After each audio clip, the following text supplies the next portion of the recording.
දැන් අපි කියවන්ට යන්නේ.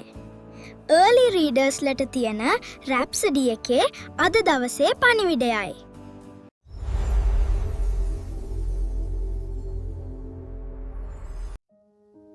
අද 16 වන සෙනසුරාදා මාතෘකාව තමයි දෙවියන් වහන්සේ අවබෝධව සිටිමින් ඔබට උපකාර කරන සේක. අද බයිබල් පාඨය පිලිප්පි 2:13. අක්නිසාද තමන් වහන්සේගේ යහපත් කැමැත්ත නිසා කැමැති වෙන්නටත් වැඩ කරන්නටත් නුඹලා තුළ ක්‍රියා කරන්නේ දෙවියන් වහන්සේමය. ශුද්ධාත්මයන් වහන්සේ යනු ඔබ තුළ ක්‍රියාත්මක වන දෙවියන් වහන්සේගේ බලයයි. උන්වහන්සේ ඔබට දෙවියන් වහන්සේට ප්‍රේම කිරීමටත් යහපත් දේ කිරීමටත් නීතිමත් මෙන්ම ජයග්‍රාහී ජීවිතයක් ගත කිරීමටත් උපකාර කරන සේක. යේසුස් වහන්සේ මෙලොව සිටි කාලයේදී උන්වහන්සේ ශුද්ධාත්මයන් වහන්සේ මත රඳා පැවතුන සේක. එලෙසම ඔබ පල්ලියේදී ගීතිකා ගයන විට, අන් අයට උපකාර කරන විට, යාච්ඡා කරන විට හෝ දෙවියන් වහන්සේ වෙනුවෙන් ඕනෑම දෙයක් කරන විට ශුද්ධාත්මයන් වහන්සේ ඔබට උපකාර කරන සේක.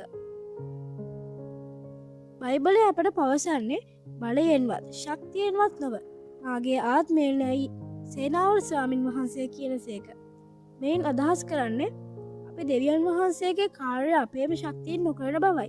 දෙවියන් වහන්සේගේ ආත්මයන් වහන්සේ අපට උපකාර කරන සේක. ශුද්ධාත්මයන් වහන්සේ ඔබ තුළ වසන්නේ ඔබට මඟ පෙන්වීමටත් ඔබව ශක්තිමත් කිරීමටත් සෑම දිනකම ඔබට ජය ගැනීමට උපකාර කිරීමටත්ය. එබැවින් මට උපකාර කිරීම ගැන ස්තුතියි ශුද්ධාත්මයාණෙනි කියා නිතරම පැවසීමට මතක තබා ගන්න. දැන් ඔයාලට පුළුවන් ශුද්ධ යොහන් 14 වෙනි පරිච්ඡේදය කියවලා අද ඉගෙන ගත්ත දේ තවදුරටත් බලන්න. අපි ආශා කරමු මම කිව්වට පස්සේ ඔයාලා කියන්න. දයාපර ප්‍රේමණීය පියාණෙනි, මගේ හදවතේ ජීවත් වීමට සහ සෑම දිනකම මට උපකාර කිරීමට ශුද්ධාත්මයන් වහන්සේ ලබා දීම ගැන ඔබට ස්තුතියි. ඔබ වහන්සේ මා වෙනුවෙන් සැලසුම් කර ඇති සියල්ල කිරීමට මම උන්වහන්සේ මත රඳා පවතිමි.